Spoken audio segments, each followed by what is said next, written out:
Hello, my friends. Welcome back to the only YouTube channel on the internet. I'm out of town. If you can't tell, that's why I'm not in my normal spot, but I have a crippling addiction to One Piece, so I had a little bit of downtime, and I decided to finish reading part of Dressrosa to find a good stopping point, which was really difficult to find, but I just finished an incredible flashback, and I decided that was probably a pretty good spot to stop for a little bit. As much as I want to just jump straight into the flashback, which if you've read Dressrosa, you know exactly what I'm talking about, I'm forcing myself to take the reins a little bit and pull back because I need to talk about a lot of stuff. There was stuff I forgot to talk about actually in the last reaction episode that I need to cover first, and then I'm going to get right into right where I left off at the end of the last one and just move forward because goddamn, a lot happened.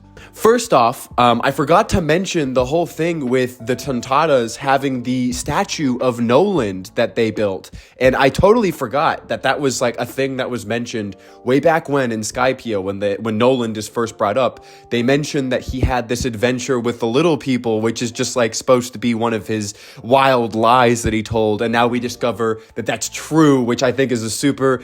Man, there's a lot of small details like that, particularly relating to Skypiea that have been kind of...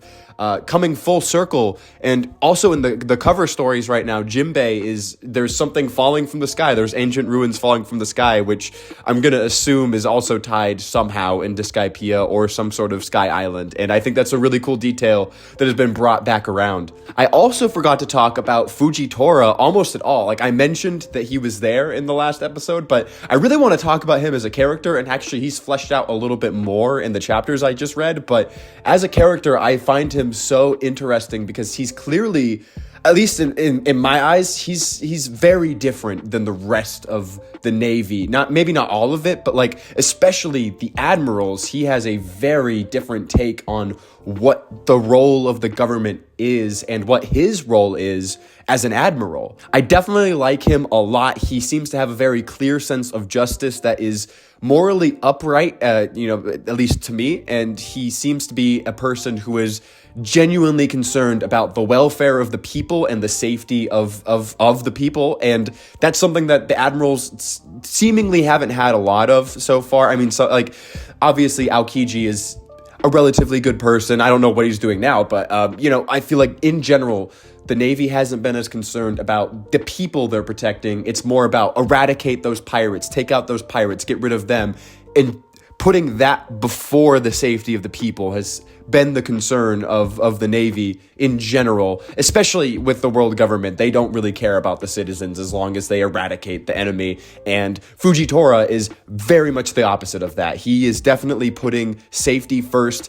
Violence and getting rid of pirates is second in all scenarios for him, and that is something that is fleshed out, like I said, in the chapters I just read. But I'll get to that later. Anyway, in the chapters that I just read, it starts off with Frankie and Senor Pink continuing their fight, which I love. It's going great. It's really funny the way that they have this whole hard-boiled angle, and it makes so much sense for it to be Frankie too, just his whole personality and the way he looks right now with his hairdo. It's all great, the way that fight's going. And then there's the women swooning every time either of them does anything, and it's really funny. Speaking of Senor Pink, I don't know a whole lot about him yet, but in the flashback arc, he was just like a normal looking guy. He just like wore a suit. He was just this like very normal looking person.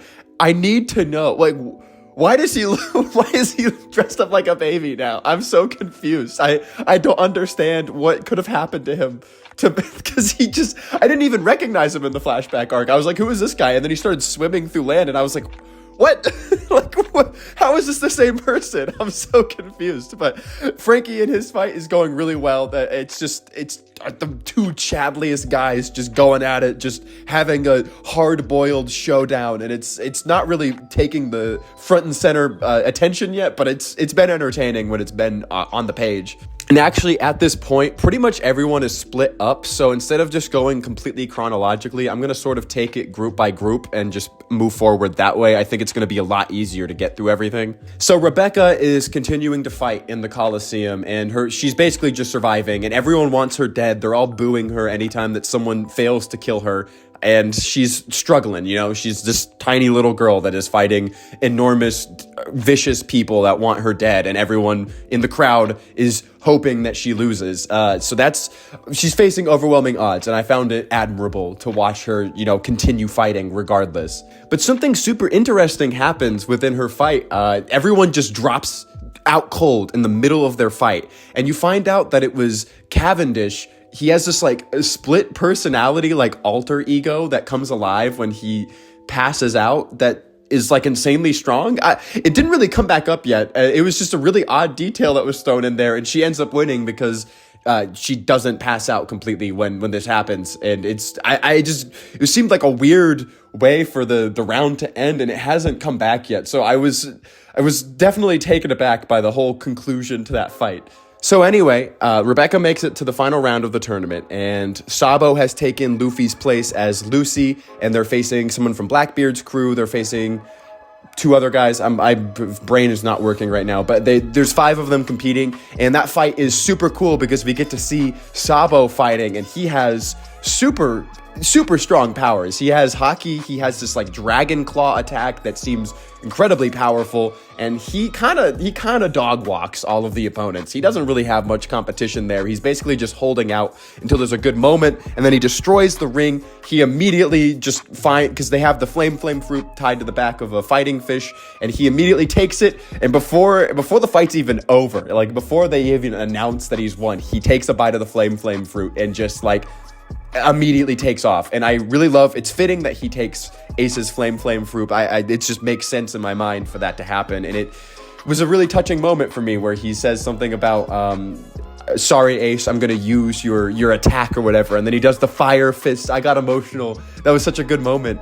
And without getting too far ahead of myself, we find out that Sabo is actually even stronger than he shows in that fight, because he holds his own against an admiral, which is incredible. I didn't realize he was going to be so strong. I thought that maybe he would be like sort of powerful, but he's clearly like top tier. And we find out that he's also second in command in the Revolutionary Army behind Dragon, which is crazy that he is that high regarded, you know. I didn't think that was going to be who he was when he returned. I'm really hoping that him being here will sort of act as a vessel for us to learn more about the Revolutionary Army. I already said that in my last video, but the more I saw of him in this arc, in these chapters, I just know that he has a lot of information that I would love to learn.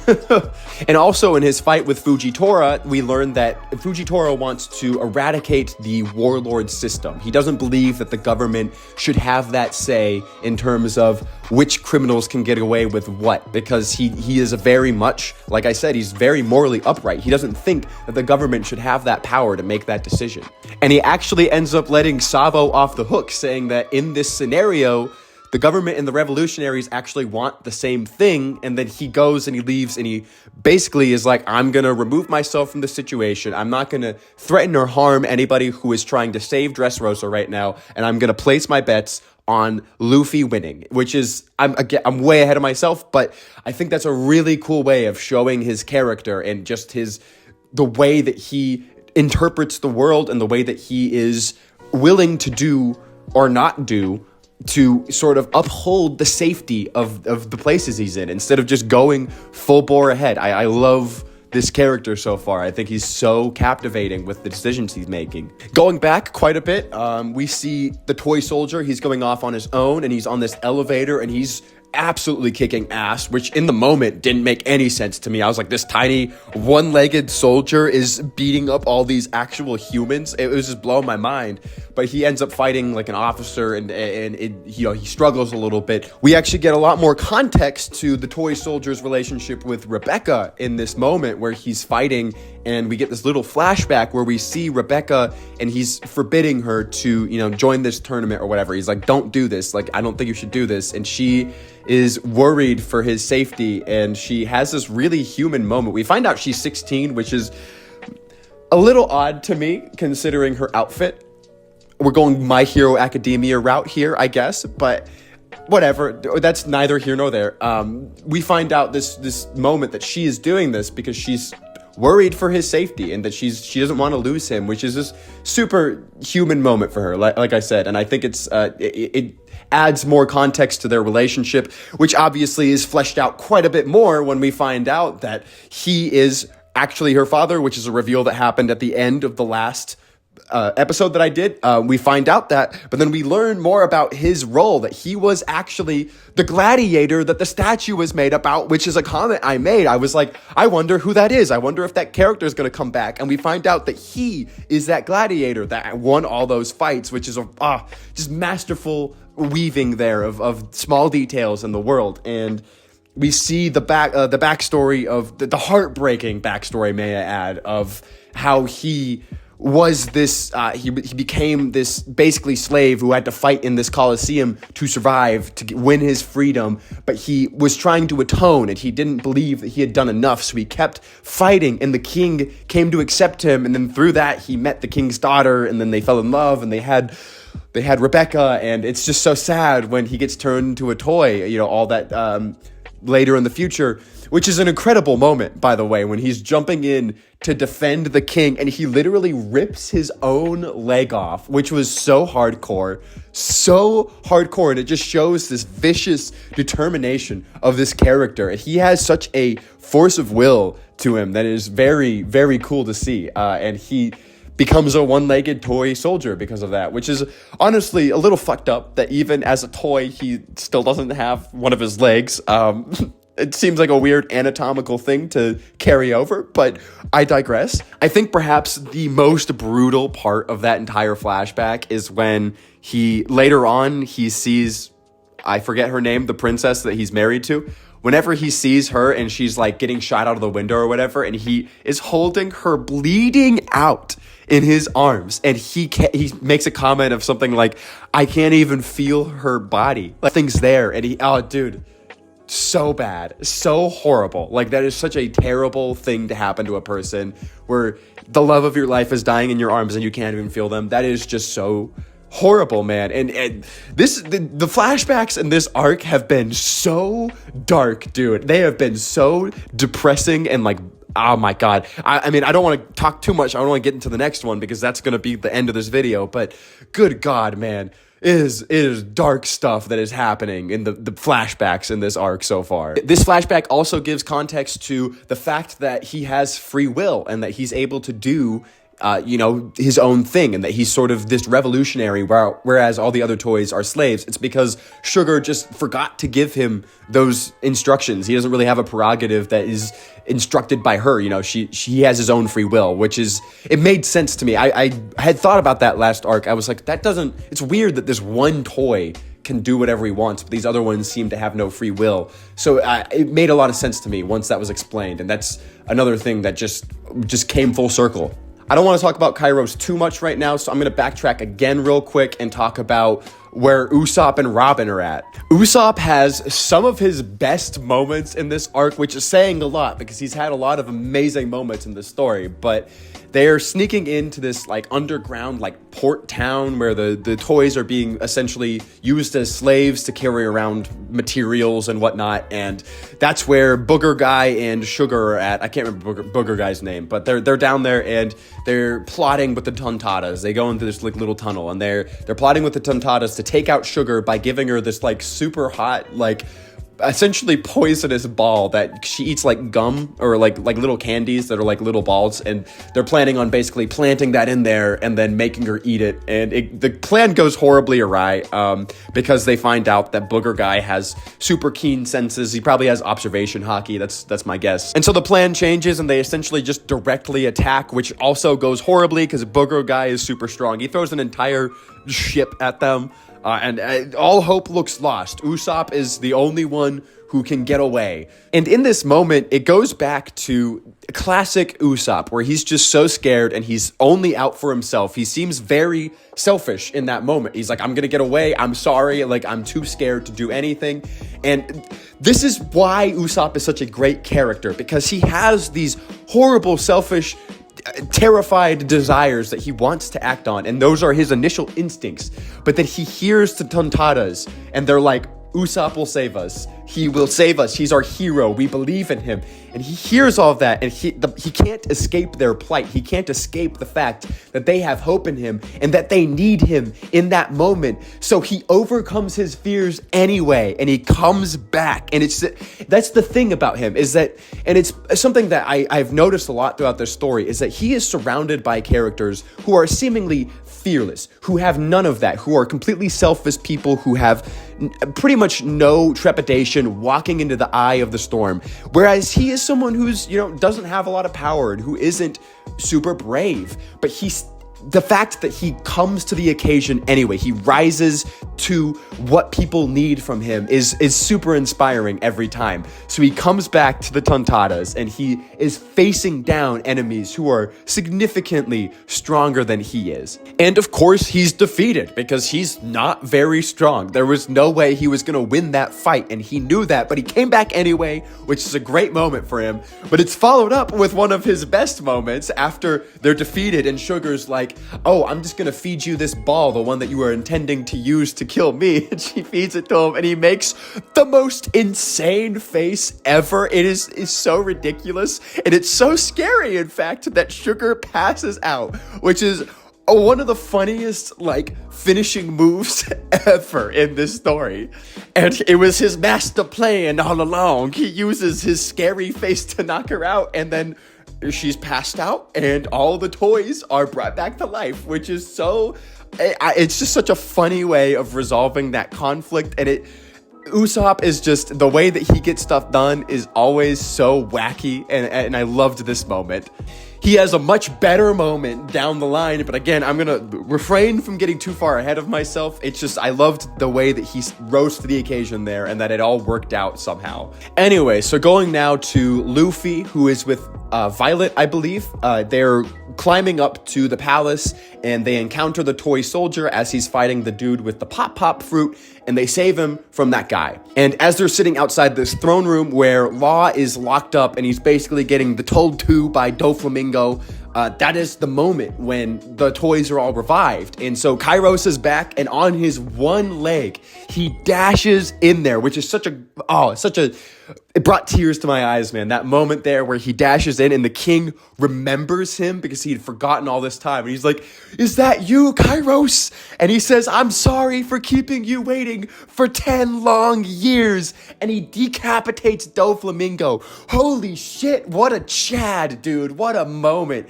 It was so, high-packed emotion where everyone's remembering this, and the king, I can't imagine. It's such a hard thing to wrap my head around, that the idea of, it's hard, in this moment, what if all of a sudden I just remembered someone who I shared such a close relationship with out of nowhere? And it just is packed with emotion there when he runs in there, and obviously things go south from there because Doflamingo is incredibly powerful. We learn a lot more about the nature of his powers and the extent of them in this 30 chapters that I read. But essentially in this encounter, Kairos, he doesn't actually kill Doflamingo, and Luffy manages to save Law, but he can't take off the manacles, which becomes a pretty funny plot point later on. But Doflamingo says he's going to have to use the birdcage, which we find out is this giant, essentially, net of strings that he can cast, and he can make this giant dome around, I don't know what the range is, but he encases basically the entire city.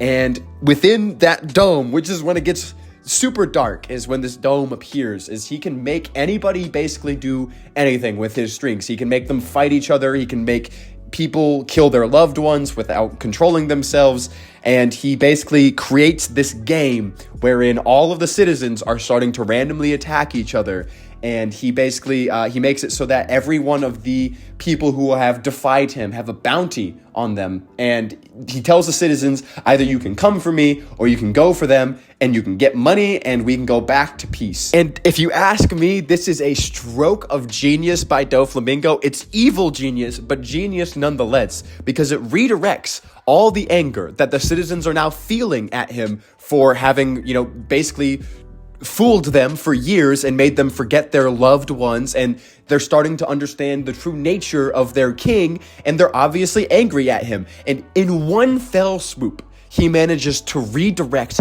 all of that and create chaos that essentially takes all the attention off of him, apart from the group that is already wanting to kill him. So it's just ingenious. And then the fact that he puts himself out of reach using the guy's Stone powers, Pica's Stone powers, which is a character I forgot to talk about, but I'll get back to them in a second. But I really think that this move here was just 10D chess, the way that he, for what, puts himself out of reach, and then he creates chaos, and it's all within, a span of like a minute. He manages to create this master plan that totally, it's just genius. And I love his character. I'm going to get more into Doflamingo later. He is definitely a character I'm refraining from talking about too much right now, because we learn a lot more about him later too. Oh my God, I forgot to talk about one of the best moments. Holy shit. Go back to Usopp for a second. I can't believe I forgot to talk about this. Usopp is lifted up by this giant after all the toys are revived. I got ahead of myself, but I want to go back to this moment. He's lifted up by a giant, and all the people who had been turned into toys are like watching this happen, and they're like, "You saved us. You're our savior." And he gets lifted up, and there's this crack in the ceiling, and sunlight comes pouring down, and they're like, "Oh my God, we're witnessing a miracle." And they start calling him God Usopp. What an amazing moment. I guess I wasn't focused on that as much because I'm more focused on what Usopp himself did, but the situations surrounding him where he now has freed literally thousands of slaves, and they're like, "You're our savior," and they're treating him as a god. Holy shit, that's so funny. That is an amazing little bit here. And because of that, he's given the highest bounty of everyone by Doflamingo. Usopp of all people has the highest bounty, which is hilarious. And once again, it just adds to the wackiness of how he accomplishes things. The fact that he created essentially a religion by accident. Dude, I love it. I love that little bit there. It just adds so much like wackiness to the entire arc.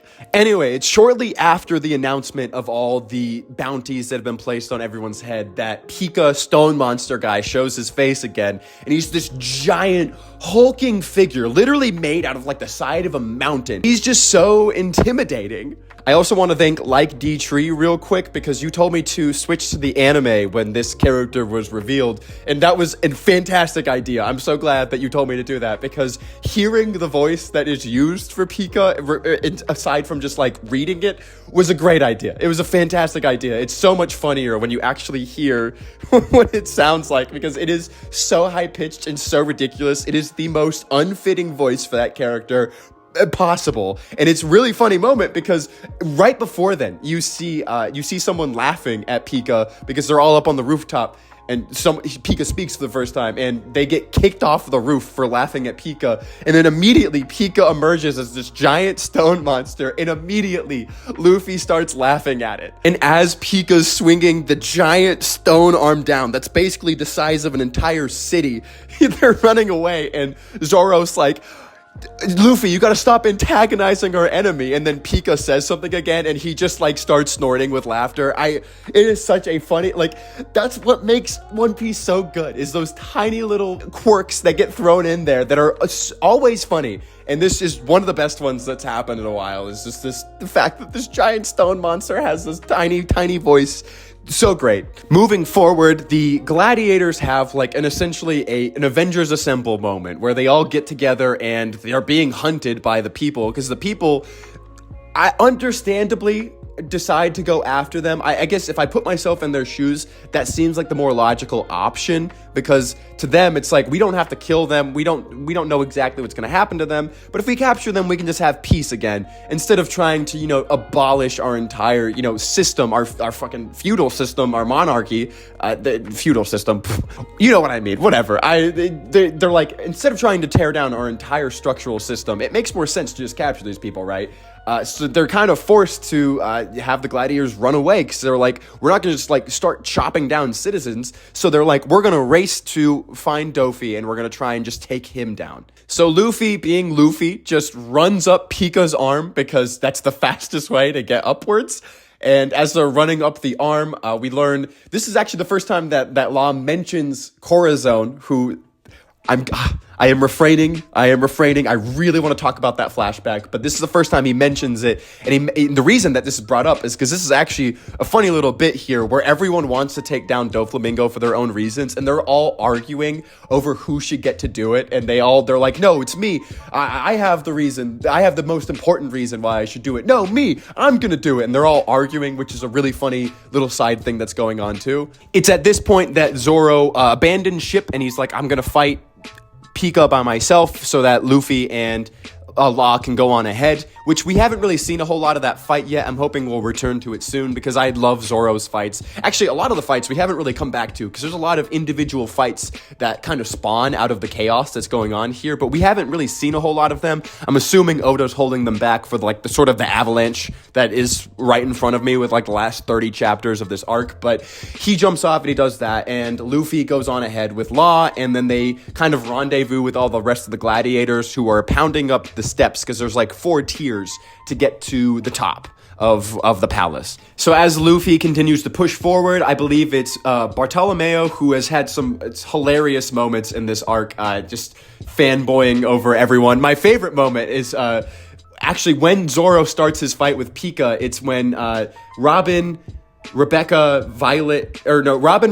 and Bartolomeo are flying over them because they have the tontados, basically using them as balloons. And Zoro says something along the lines of like, oh, I'm your opponent. I'm going to be the best swordsman in the world one day. And Bartolomeo just starts sobbing. He's like, he said it. He said the words. And it's such a great moment. I love Bartolomeo. He just keeps getting better. Actually, talking about that group real quick, Rebecca ends up fighting. She's about to start fighting. I can't remember his name. Is like the really tall dude that is one of the officers in the Don Quixote family, and then Kairos comes and actually starts fighting that officer, which is another fight that is sort of spawned off. As I said, there are so many fights that kind of just start and we don't get the meat of them yet. So I'm interested to return to that one too, because Kairos, super cool watching him fight with one leg. That's super impressive.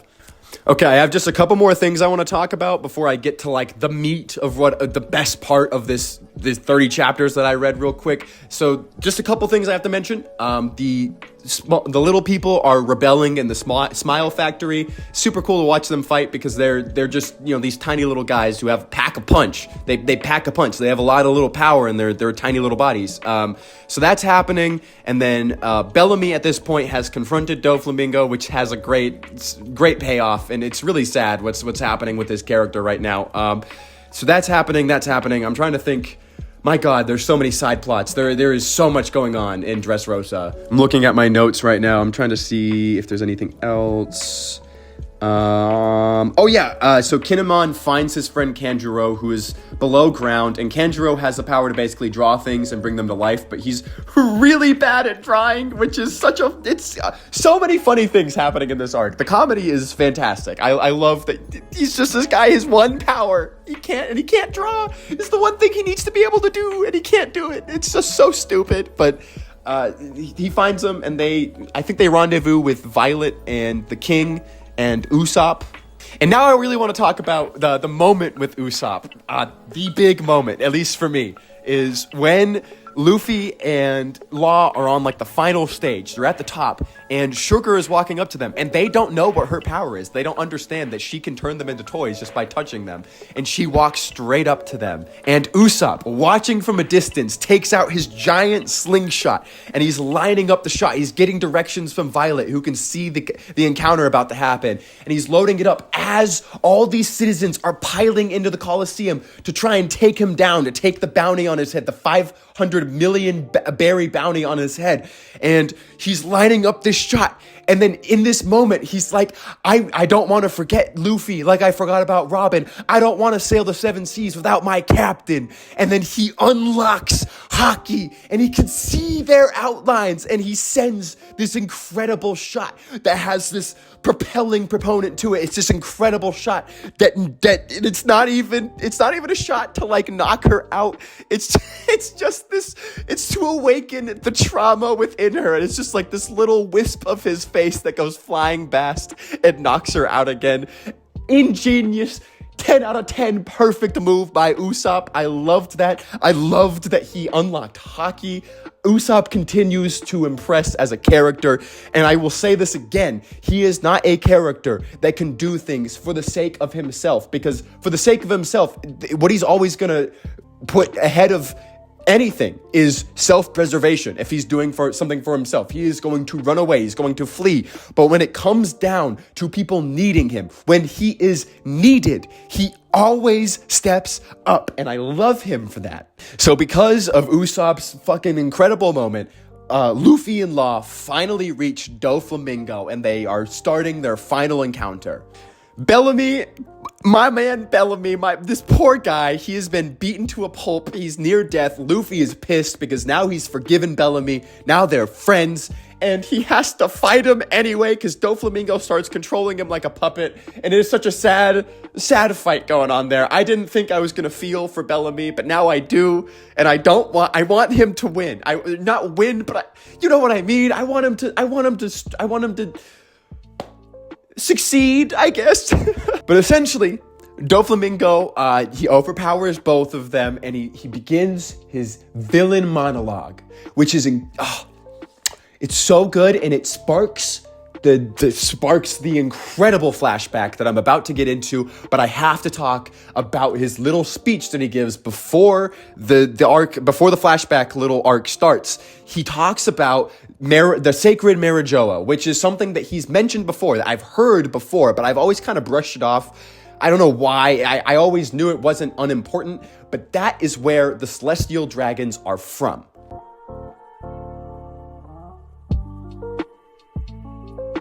And apparently, there's some kind of treasure there. There's some secret that Doflamingo knows about. And apparently, with the Op fruit that Law has, he would have been able to unlock this treasure.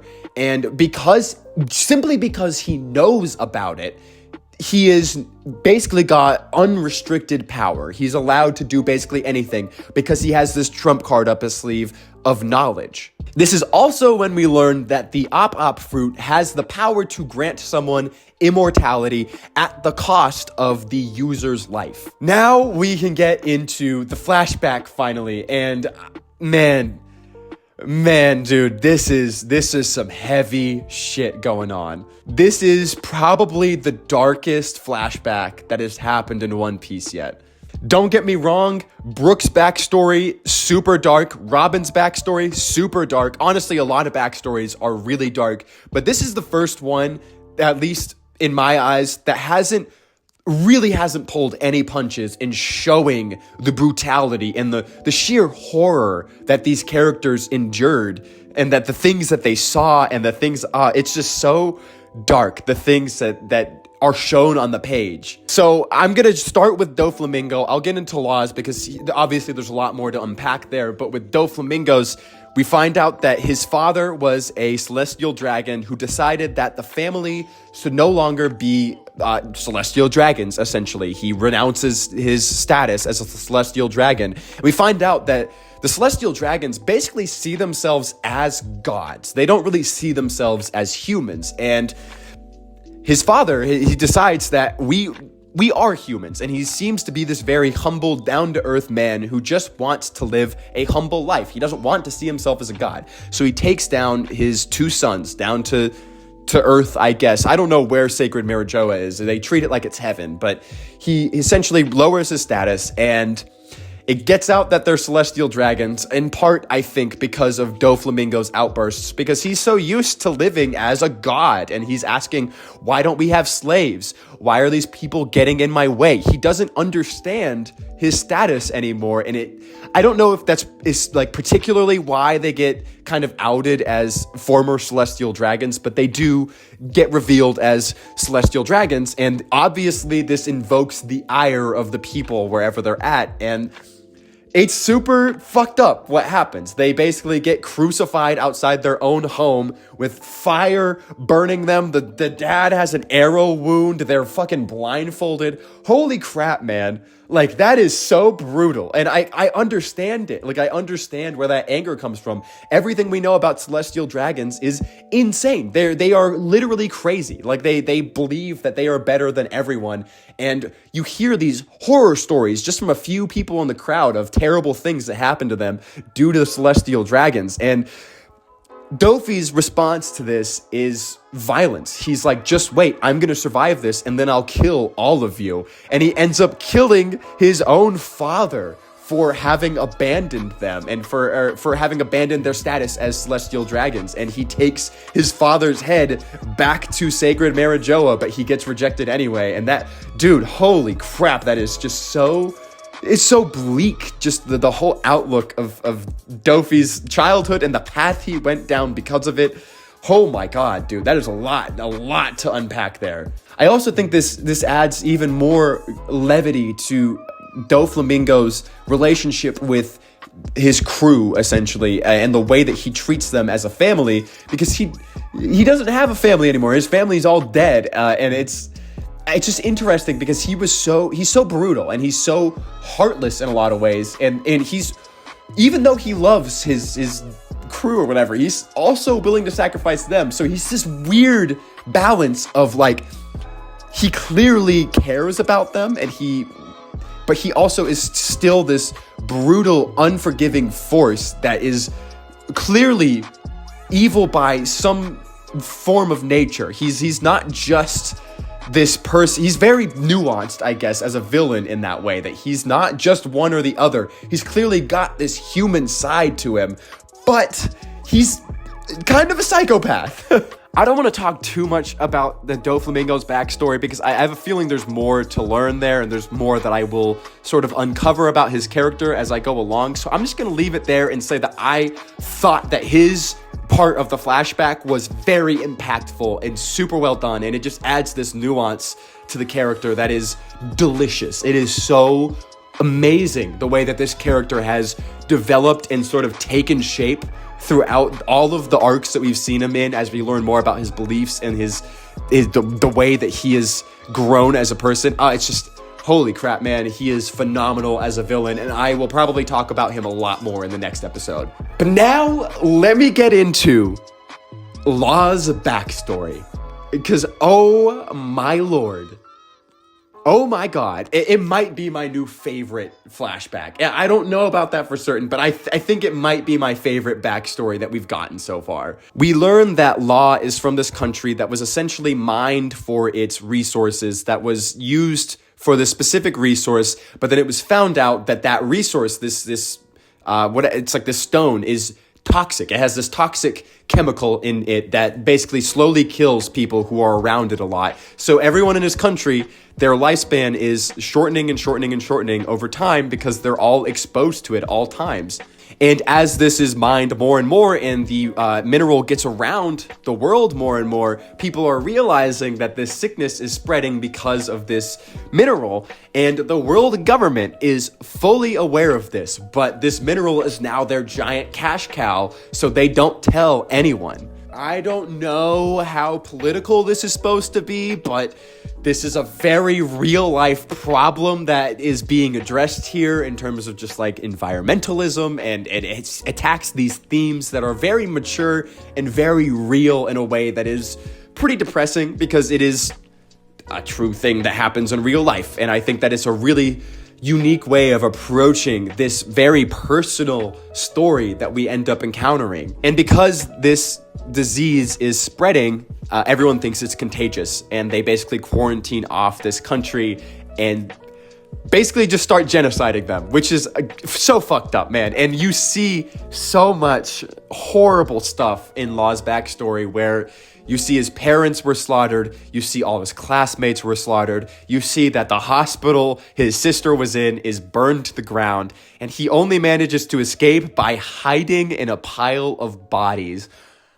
Dude, And at the beginning of this flashback arc, Law is pretty much Doflamingo Jr. He's like, I've given up on everything. I want to just cause chaos for the next 3 years, which is what he has calculated to be the time he has left. And with his introduction to the family, we immediately meet potentially the best, like, single arc character that we've met so far in Corazon. At first, Corazon seems super rude, and he seems like the terrible person because he kicks Law, like, literally off a roof, like, initially. That's, like, one of the first things you see of him. And so Law, sort of part of the Don Quixote family, but not really at this point, he stabs Corazon out of rage for being kicked off the roof. And it's around now that we start to get hints that Corazon isn't just a bad guy, because he doesn't tell Doflamingo about this incident, even though Law thinks it's going to be sort of the end of, you know, his potential to be in the family. He thinks he might even get killed for it. And because he doesn't tell Doflamingo about this, Doflamingo inducts Law into the family because he sees the potential for Law to become,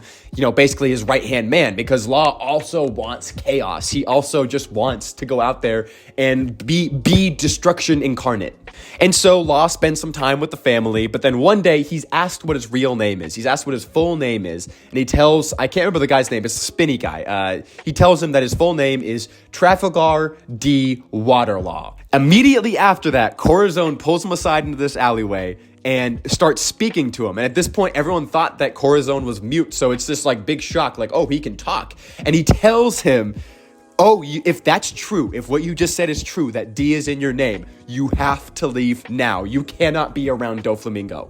It's also at this point that we finally learn a little bit more about what D is.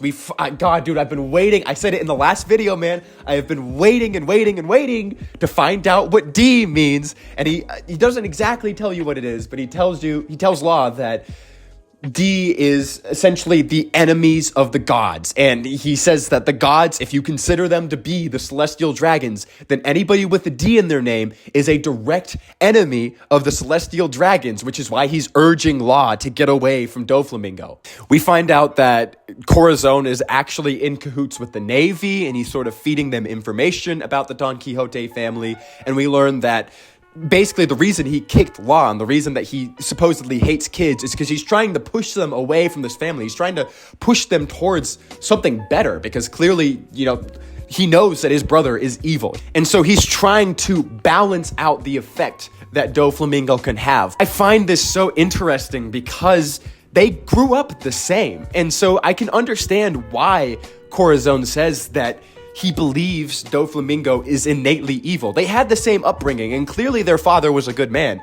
So it's so interesting, the dichotomy there between those two characters. They had the same upbringing, but one of them turned out evil, and the other one turned out to be this incredibly amazing man. And I just said earlier that I think that Doflamingo is a product of his environment, but there's an argument to be made there, because someone in his exact same situation turned out so differently than him. And man, it's such an interesting dynamic to bring into the story.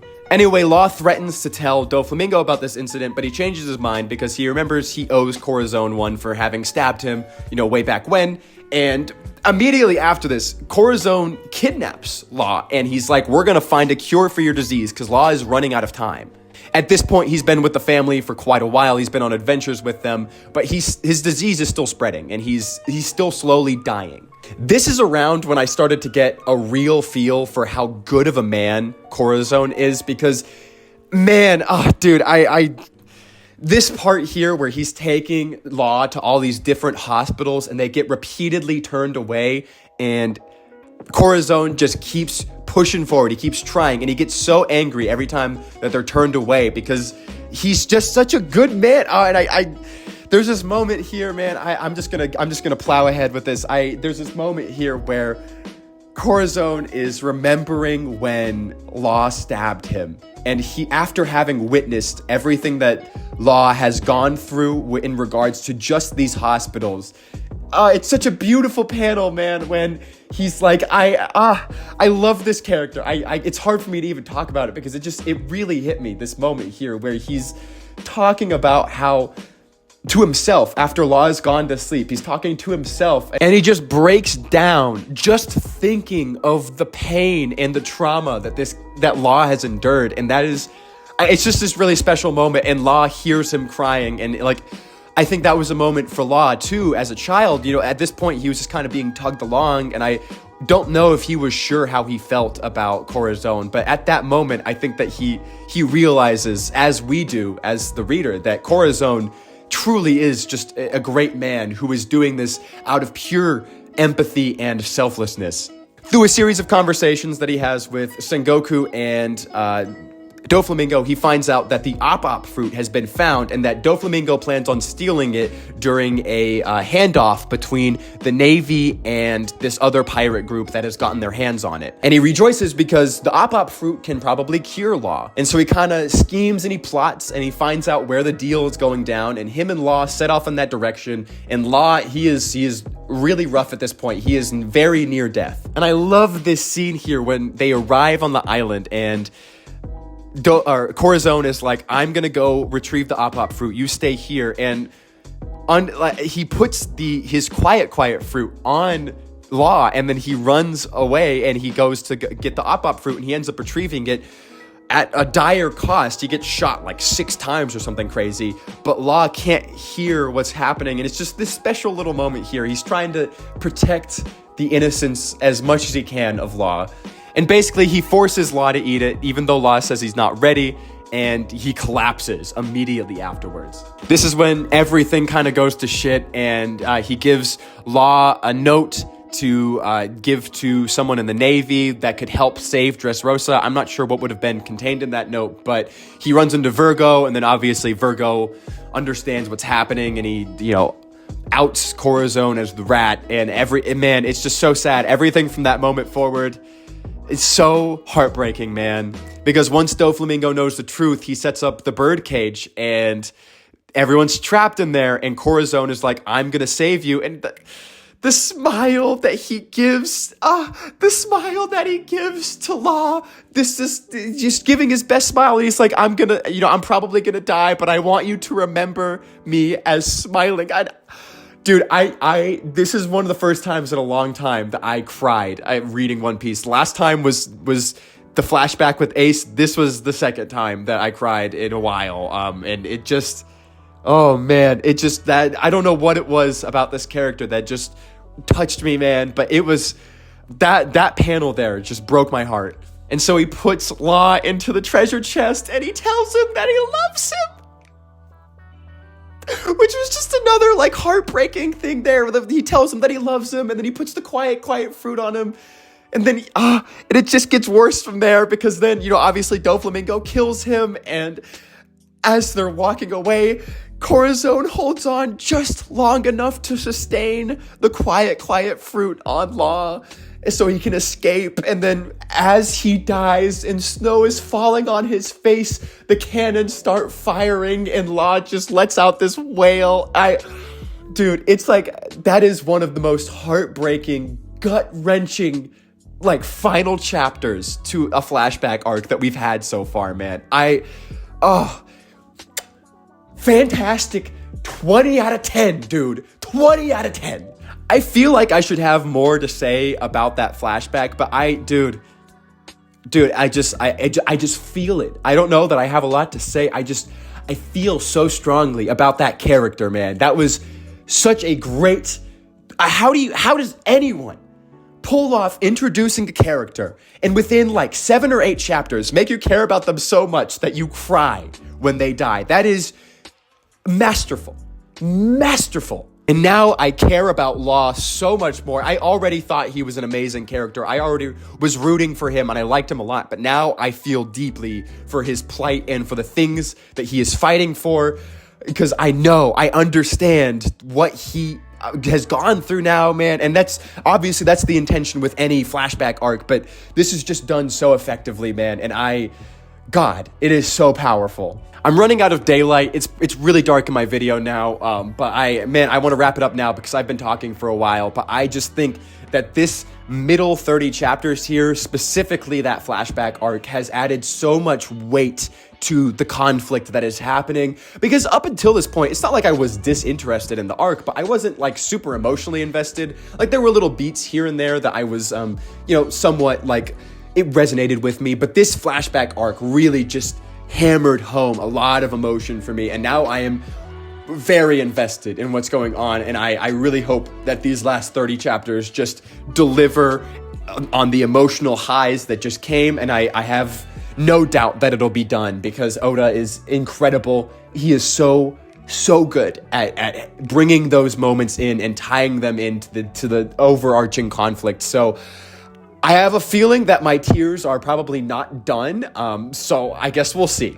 I'm also hoping that we'll see the rest of the crew a little bit more in the last 30 chapters. There's a lot that needs to be done because there's a lot of fights going on, but like we haven't seen like Sanji or Nami or Chopper or Robin or not Robin or Brooke at all for a while, so I'm hoping they'll be brought in these last 30 chapters here, but overall, man, there's just so much for me to look forward to. I'm going to be reading all this week. I'll probably have the last Dressrosa video out by the end of the week because even though I'm like on a vacation right now, I don't want to stop, man. I can feel it. There's so much buildup here. There's so much at stake. There are so many things going on. I just have a feeling that the conclusion here is going to be top-notch One Piece, and I am so ready for it, man. But anyway, my daylight is running out, so I need to end the video here. I hope y'all are doing well. I hope the vibes are good for everyone. I'm gonna be starting to do weekly videos over other manga that I'm reading, just like chapter by chapter. I'm reading some ongoing series, and I'm gonna be doing weekly, much shorter length videos over weekly chapter releases, just because part of the reason that I'm doing this channel is because I just like talking about this stuff, and I don't really have a lot of people to discuss it with, so this is sort of my outlet for that, and I don't know if anybody's going to tune into that, but I'm going to be doing it anyway, just so you're aware. It's going to be like Chainsaw Man, Jujutsu Kaisen, My Hero, stuff along that line, but expect those coming soon. And until next time, I hope you're all happy and healthy. I hope you're taking care of yourself, and I'll see you next time.